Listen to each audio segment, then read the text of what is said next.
There was a man. He lived in the 1920s, 1930s. His name was Easy Eddie. Easy Eddie was a super empowered attorney. And he was so good that he was hired by the Chicago Mafia, which was led in those days by someone named Al Capone. He was such a good lawyer. He knew the law so good, and he had so many connections, and he could manipulate things in such ways that no matter what charges they had on Al Capone or his people, they couldn't put any of them in jail. They couldn't convict him of anything. And because he was such a good lawyer, he was so valuable that the Mafia gave him enormous amounts of money.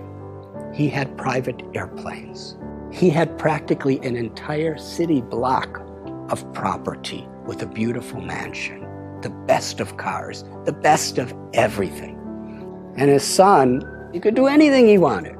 But Easy Eddie was thinking, I've given my son everything money could buy. But there's one thing I haven't given my son. I haven't given him an example of a father that he could be proud of.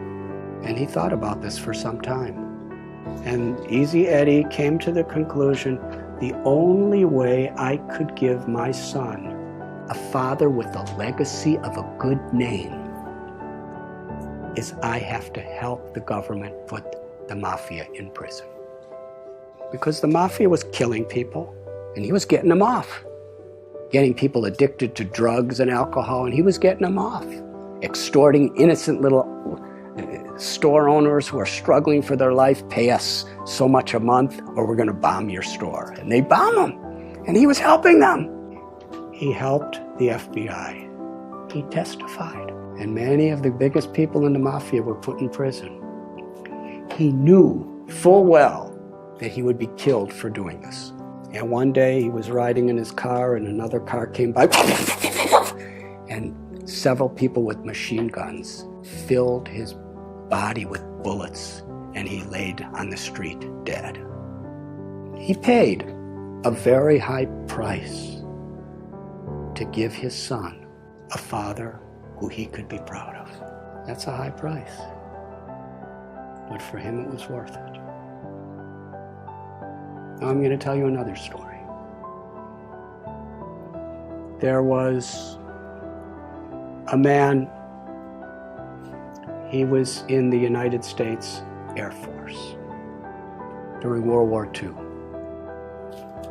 And he was on a battleship called the USS Lexington.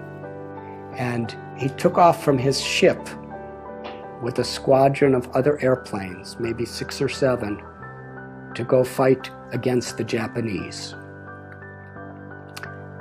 As they were flying in the sky, this person realized that someone on the ship forgot to put fuel in his tank. So he radioed to the leader of his formation and said, I have to go back. He said, well, we can't. You go back. We have to keep going. On his way back, he saw about 9 Japanese bombers coming toward the USS Lexington to sink the boat, and there were thousands of people on the boat. He was alone, and there were 9 of them, and he decided, I have to stop them, because there was the ship, they didn't know what was happening.